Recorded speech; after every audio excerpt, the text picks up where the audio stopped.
Hey guys, welcome to my review of 90 Day Fiance before the 90 days. I was going to add the tell-all to this video of my review of the tell-all to this video, but it just got long because I got the gift of gab. Somebody in the YouTube comment section said that and I was just like, ooh, shade. I didn't know you was prophesying because I do. And with me editing this, I'm like, oh girl, you could shave some of this stuff down. So for the next few months, I'm going to work on shaving my videos down to at least 20 minutes because in the spring, I'm starting my podcast, my Nikki Star TV podcast. So many of you have asked me for that and I just didn't have the time, but I found a way where I can do it and it won't be as time consuming as YouTube because I know a lot of you like to listen to me while you're traveling and it's not necessarily easy to like listen to a YouTube video while you're driving. And I understand that because there are a lot of YouTubers that I watch as well. So I understand that it gets really difficult when you can't like listen to them while you're on the go because a lot of their reviews are visual or just the topics that they're talking about are visual. So I totally understand that. I've heard you guys. I'm working on it, coming soon. And I'll go into detail more about that later because I'm also doing another podcast that'll be premiering probably in March. So you'll know about that more in March, but that's not Nikki Star TV. Nikki Star TV's personal podcast is coming in the spring, probably late April, early May. Unless I book something. Keep me in your prayers because I do want to book, but I also want to, stay consistent with you guys. Pray for me. I need a team. Everything is happening at once. All the production talk aside, let's get into it.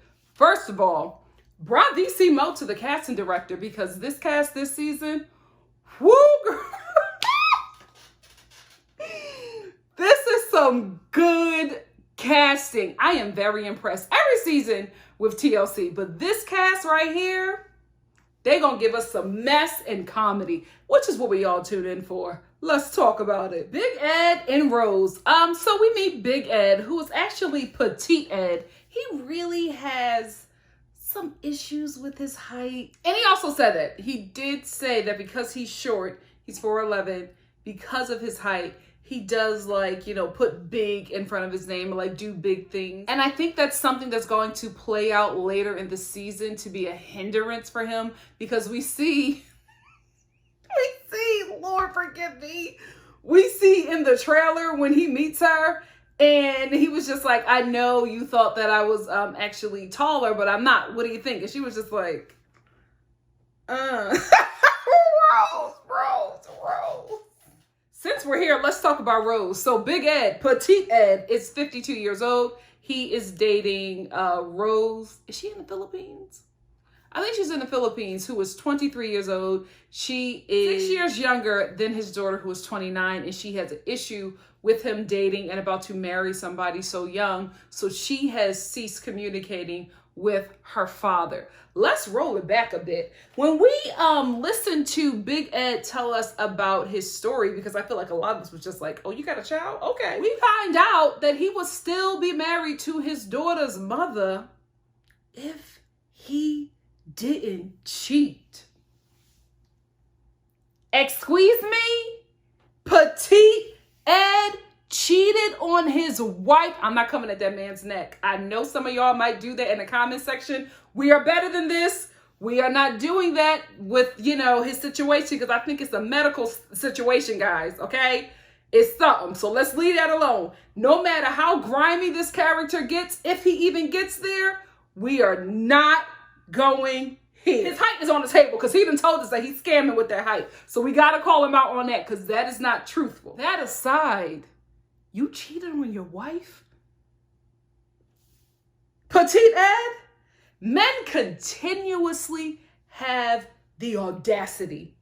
The audacity. I was just like, and first of all, guys, he said because of the infidelities, T's, plural. You have multiple broads to cheat on your wife with? Petite Ed with a yellow car and a bite-sized dog obsession? Really, ladies? Really? The bar is in hell. In hell. But I will say this.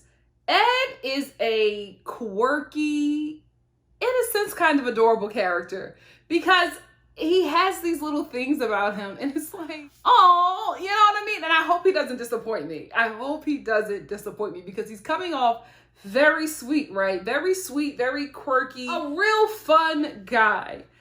I'm just hoping the ball doesn't drop, because even this moment that he had with his mom, when he was crying about how his daughter doesn't, agree with his relationship, then, he was trying to call her in a car and trying to make amends. He seems very kind. He really, really does. But I just feel like there's something about him that we're missing out on. And we probably won't see it until he interacts with Rose. I hope I'm wrong, because he's fun to watch. He really, really is. When he was doing that mayonnaise hair tutorial, I was just like, wait a minute, Ed, did you just put us on to something? Because my aunt does that. She deep conditions her hair with mayonnaise, and I'm not a mayonnaise person. It just grosses me out. So I could never get on board with that. But Ed, he sold me, because his hair looks great. When I was looking at him, I was just like, wow, that's not a 52-year-old, especially, can we be real, white man's hairline. That was a really good hairline for his age and his culture. And when he showed us his little hair tutorial, I was just like, okay, I might have to give this grossness a shot, because when he put the mayonnaise on his hair, then he got his little cap so it could marinate. I was like, Ed, I'm into you. I'm into you. Don't disappoint me, because that scene of him in his robe with his mayonnaise deep conditioner and his cap, and he's walking with his dog, I said, I love him.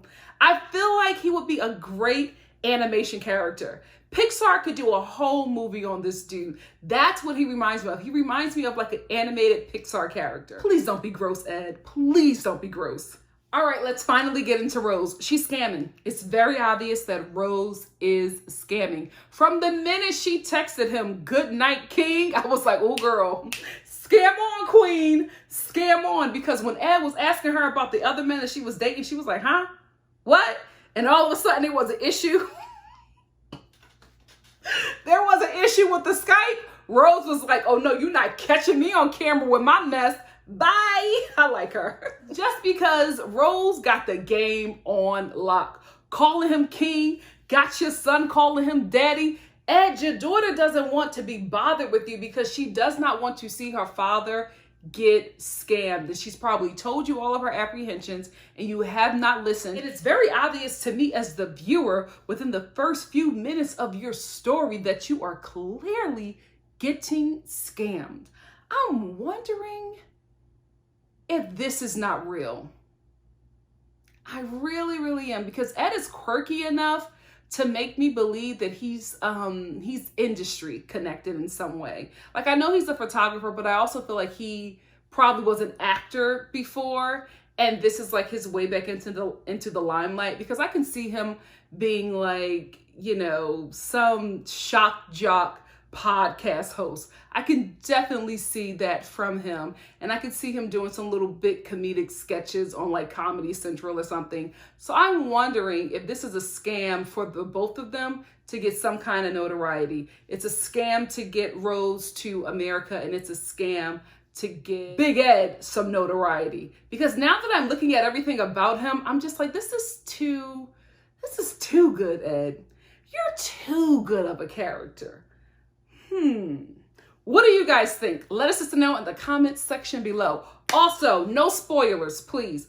I'm okay with them, you know what I mean? Like, I don't really care. I know a lot of this is fake, but there are a lot of people who don't want that, and there have been a few people who have been putting spoilers in the comments section. Please don't do that. If you do have some tea, you can always inbox me at Nikki Nicole Star on Instagram, or do like some people are doing, where they're saying, hey, Nikki, this is some information about so-and-so. It's a spoiler. Here is the link.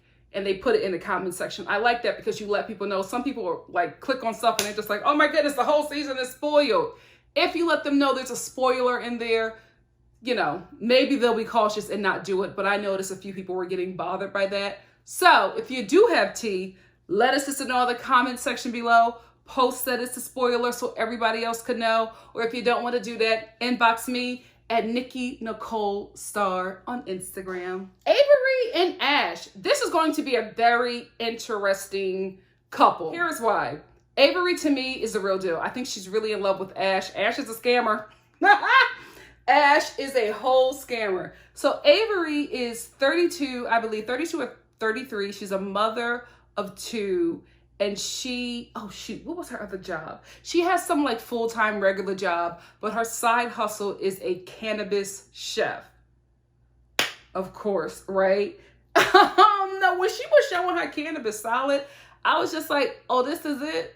Where's the flavor? That chicken looked boiled and that was it. It looked unseasoned. There was no flavor, no dressing, no nothing.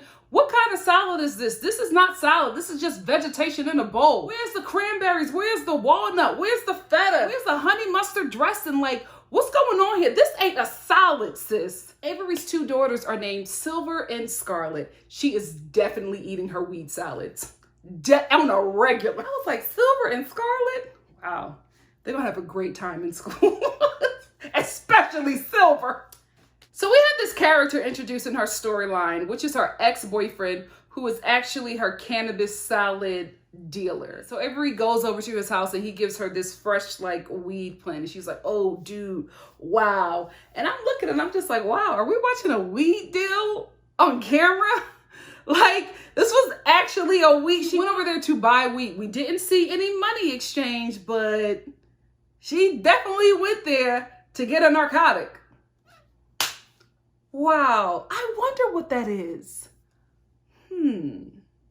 Let's get into Ash. Ash, handsome guy, very attractive. He's a fitness buff and a relationship coach who has been denied his visa several times because of a past bankruptcy. Sounds like a scammer. Sounds like a scammer, girl. Avery, you are being scammed. All your friends are trying to tell you. Even your weed dealer ex was just like, this doesn't sound kosher, right? I think we were introduced to him because he is going to be a significant player in this storyline. I think that somewhere throughout the season, probably like the last couple of episodes, he's going to reveal to Avery that he's in love with her and that it'll create some kind of dynamic. If not, I don't understand why we were introduced to him. Like, I don't think that they will introduce this character and then never bring him back or never have him throughout the storyline. So I'm thinking there's going to be some love triangle between Avery, Ash, and the weed dealer. What do you guys think? Let's talk about it in the comment section below. Jeffrey and Varya. Yeah, Varya. Jeffrey, how you doing? We meet Jeffrey, right? Who is a very intense guy. And we don't know why he's this intense, right? Then we start to hear a bit of his story. And it turns out that Jeffrey, he has what? He had 4 children. He currently now has 3 sons from 2 different relationships. He lost a child about 1.5 years ago. What did he lose the baby to? There was an issue that the child had, and the child was put in a coma, and he lost his child. The child passed away in a coma. And for me, that made a bit of sense for why he was the way that he is. Because in the previews of this season, you see him saying, I can't take, this not working. I can't take this not being the real deal. And I'm like, what? What's going on? And I think what's happening is that Jeff he's had a huge loss. And I think he found somebody or found a relationship in Varya during that time. And I think he wants this relationship to fill whatever void his son left. I don't think that he's completely healed from that. I mean, how could you? But I think from what we've seen of him so far, that he's jumped into something so fast that felt so right. And I think he has blinders on. I really, really do, because it feels good. You know what I mean? Like it's an escape from whatever pain that he's dealing with. And I'm just like, I don't know, dude. I don't know if this is the right thing. Because I don't know if Varya is scamming. Because in the previews, right? He just looks to be very intense. And I think maybe her flirting with him over the phone was a good thing. But getting in the same space as this very intense guy who wants you to be his wife and wants everything to work out right away, it probably was too much for her. Because just watching him, I'm just like, this guy is a lot. He is a lot. He has a lot of layers, a lot of things going on with him. I don't know if he's this intense or if the Botox is making him more intense than he normally is, but he is very like on it. You know what I mean? He's just like, I can't, this has to work. This has to work. I can't take this not working. I'm like, if it doesn't work, what are you gonna do? No shade, but he gives me American Psycho just a bit or a lot. Like he gives me like, Varya can't mess this up, because if Varya messes this up, she won't get another season in life. Like I was like, Varya, make sure the cameras are on y'all at all times, because he just was very, a bit scary, guys. I gotta be real. I feel bad for him for losing his child, but just the way he kept on talking about how this has to work. If it doesn't, what are you gonna do? That's what I need answered. What is going to happen if it doesn't work out? Because we do get a clip of him in the season preview or whatever of him snapping on her. We don't know what she did, right? But it was a lot. It was a lot. Who, Varya, stay woke and keep a taser on you. So, I don't believe this, right? Jeffrey has a really good friend that he met at work who's Russian, who lives down the road. Her name is Olga. This older Russian woman happened to not only work with you, but live down the road from you in Knoxville, Tennessee. This ain't adding up. This is not adding up. Anyway, he goes to meet with Olga, and Olga is very against him dating Varya because she thinks that Varya is scamming him. How does she know this? Because this is what she did. Did you guys catch that? Because I was watching this like, did Olga just say that she did what she believes Varya is doing to Jeffrey to get to the United States? So she know the game and she's trying to give him the tea on it because she did the same damn thing. Did y'all catch that? She was just like, yeah, I had a child and I did whatever I had to do to get to the United States. I'm like, damn, you saying that on national TV? At least everybody else on this show is acting like they're, interested in their partner. Olga was just like, listen, I did what I had to do. I do like, although I don't believe this relationship, I do like how she is just giving him the tea and she ain't sugarcoating nothing. She's going to be interesting on this show as well. But their relationship, Jeffrey and Olga, it doesn't make sense to me. It doesn't feel real to me. It just feels too convenient. Speaking of too convenient, let's talk about his ex, Maria.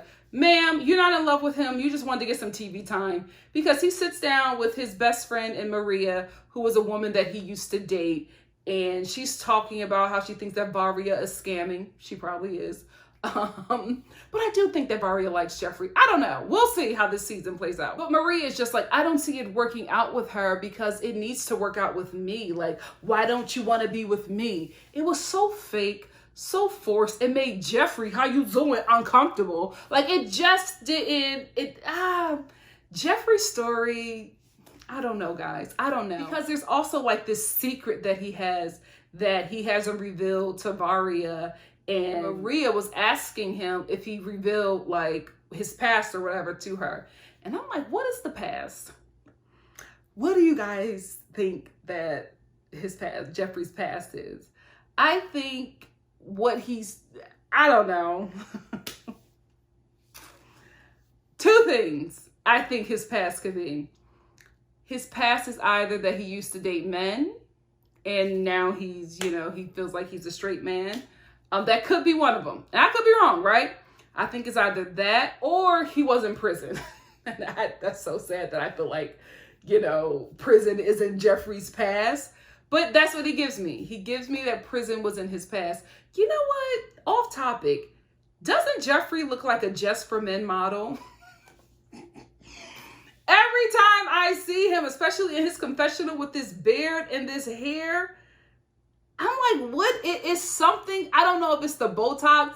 It's something about this hair. It's something about this hair. Because at first when it was down like this, I thought it was a toupee. But then he pushed it back and I was just like, there has never been any lace front that perfect for men. Ever.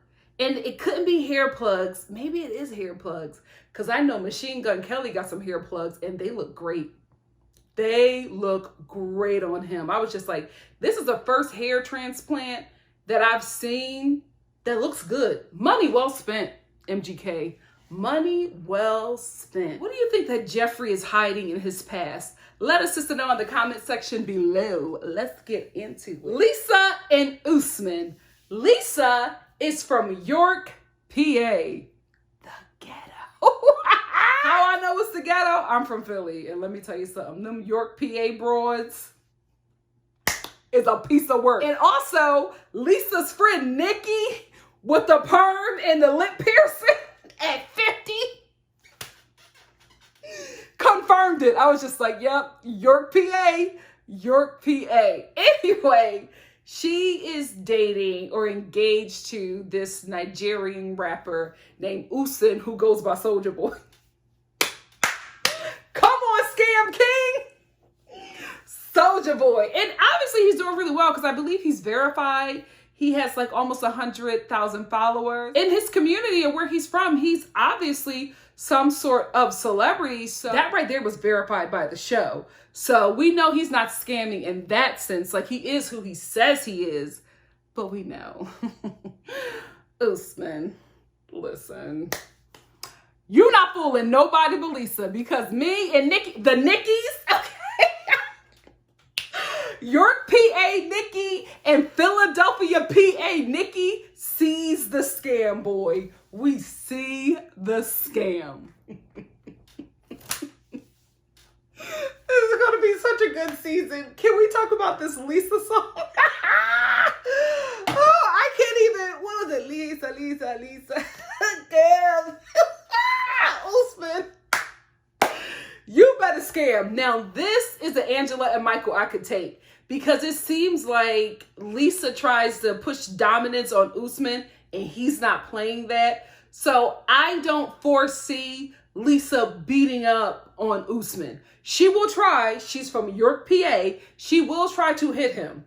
That's just how them York, PA broads roll. Okay, they are violent. She will try to hit him, but she's not going to get far with that. Like, he is going to check her because we see her cussing him out with addiction app. Okay. My little sister, I got her watching the show. She was just like, is she using addiction app to cuss him? I better not be seeing no girls put no heart emojis in your Instagram comment section. And I was just like, she had to wait. She had to wait for it to be written out correctly. Oh my goodness. And I love the fact that Lisa is a little kitten, okay? She's 52 years old, but you cannot tell her that she is not sexy because she let Nikki know none of Usman's relationships worked out because he was having protected sex. But when I see Usman and when I get in front of him, no condoms, baby. And she said that with her whole chest, bass in her voice and with a little hand movement. York, PA. York, PA. Try it with them broads if you want to. Oh, damn you, TLC. Y'all got some good casting directors over there. When she told Nikki that, Nikki was like, you're having unprotected sex with him? Like, listen, I'm not even going with the whole thing. It's a man from a different country. Whatever. A man that you have never met. And the first thing you want to do with him is have unprotected sex. Mental. You got a problem with your mind, mama. Something is wrong with you if that's the first thing you want to do. You don't know his hygiene. You don't know nothing about how he upkeeps or underkeeps his wee-wee. And you trying to raw dog it? Are you kidding me? And she's like, oh, I gave him an HIV test. Listen, I'm not knocking that because you should. It's 2020. These men are for the streets, baby. You got to give them a test every time you see them. It is what it is. Not saying that I've done that. Listen. I've dated churchmen.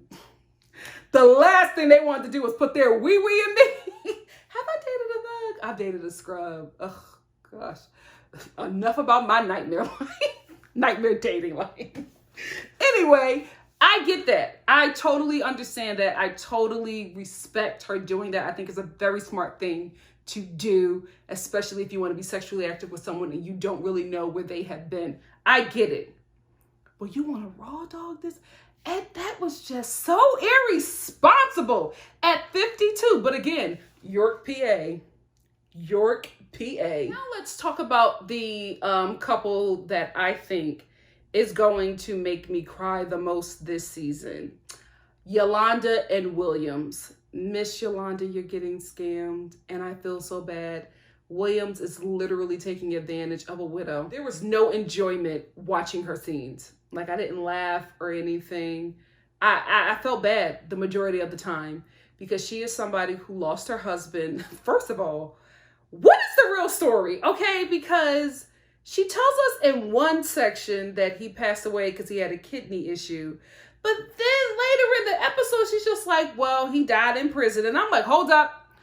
Wait, what, Miss Yolanda? What happened? So I don't really know what happened with her husband, but that was the love of her life for 30 years. He is now gone. She is starting to date again, and the first person that she is dating is Williams. She's lost some weight. She's getting her groove back, and she's really excited about this guy.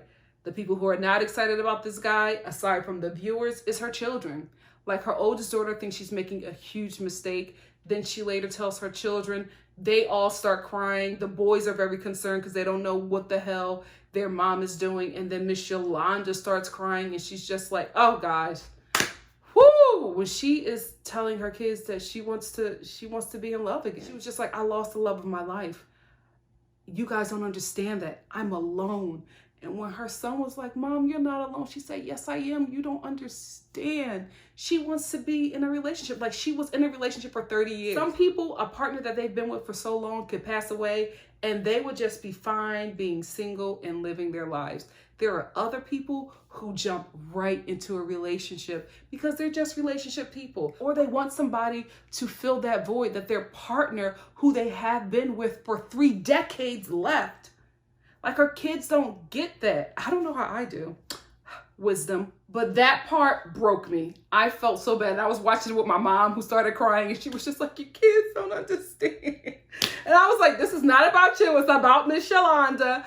But I really felt bad for her. I really, really did. And when she was talking to Williams, this is the only part that I laughed at. The only part. Because Miss Yolanda was talking about how she loves his British accent. She was like, oh, I love his accent. I love, how the men in London speak. And then we hear Williams. And I'm like, have you never heard a British accent before? Like, do you not know what their accent sounds like? Because to me, Williams sounded like he was from Philly or South Jersey. I was like, wait, what? Hold on. I knew he was scamming, but then listening to his voice, I'm like, this is a definite scam. Oh, ma'am, you are being scammed and you are being catfished. This is horrible. That model is not the man that called her on their phone. Oh, that's so sad. Y'all don't even got to tell me who the model is. I already know that dude is not Williams. I already know. Y'all don't even got to tell me that. I feel so bad for Miss Yolanda. Like, all of her scenes broke my heart. And I feel like when she finally goes out there to London, the dude is going to, stand her up, and she's going to be out there with her daughter. I'm so glad that her daughter was like, I'm going with you. I don't care if you want me to or not. I'm going with you. Thank the Lord.